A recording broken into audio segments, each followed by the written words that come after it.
continuing our conversation, how do you think AI is going to affect design management, design critiques, design reviews? Yeah, yeah. These are all new things that are still like happening as we go.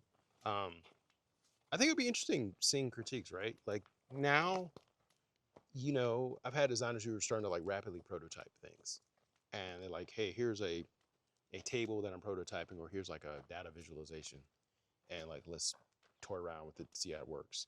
And then one thing you can do is you can say like, "Well, what's the prompt that you Hmm. did to kind of like generate that, and let's inspect that. Let's like look at the prompts there together."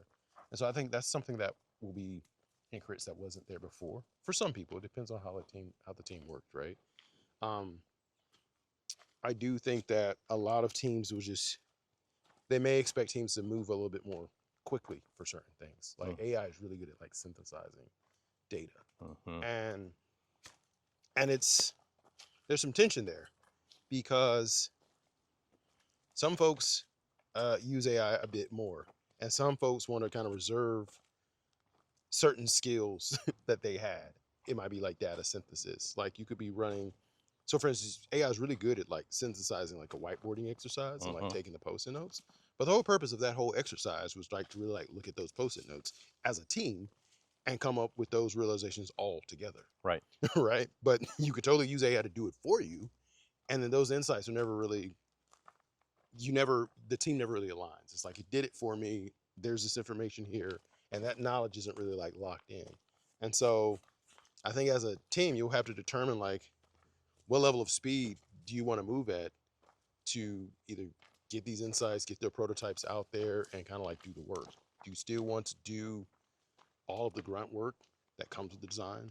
Um, the synthesis, the iteration, the looking at every single reading and listening to like every single customer interview, or do you want AI to do that stuff for you and kind of give you the highlights so that you can kind of go off and like build? Right. um and maybe there's like a trade-off where like you determine like which exercises are we okay with like automating and using AI to help us move faster, and which of those exercises do we really want to still use like our mental capital to Right. like to work on those, because What we do don't you? want to lose those skills. So those skills are so important. I know a thing, right. I could kind of tell as a manager when someone wrote something with AI and when someone wrote it themselves, Mm. right? And so I would say that the AI generated thing felt less human. It felt almost too perfect or too polished. It's like people don't Right. really talk like that, right?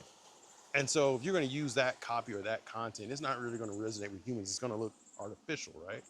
And so you need to go back to the drawing board and like write this yourself, because you need to up level your writing skills Right. to kind of understand the nuances between like a well written thing and a thing that's just like AI generated. And I don't feel like if you don't have the revs to do that, you're not going to build that muscle. And I think some entry level, mid level people still need to build that muscle Mm-hmm. versus like senior level people who've been doing it for a while. They can probably rely on AI to do it better because they know what right looks like. If you know what good looks like already, then you can use AI to kind of get you to good better. But if you're still early in your career and you're still trying to figure out the right choices to make, the right decisions to make to kind of get to good, you still need to go through that process Hmm. to learn those skills to get you there. So then once you have arrived there, you're like, all right, I know what it took to get here. I know what good looks like. I know what things to avoid and what not to do. And so now I'm more comfortable using AI because I can then guide AI to make the right choices. And so I think there's an element of wisdom that comes with some experience that if you jump to AI too soon, you don't have that wisdom and you're just like relying on an AI to get it there. And you're gonna have some blind spots. It's going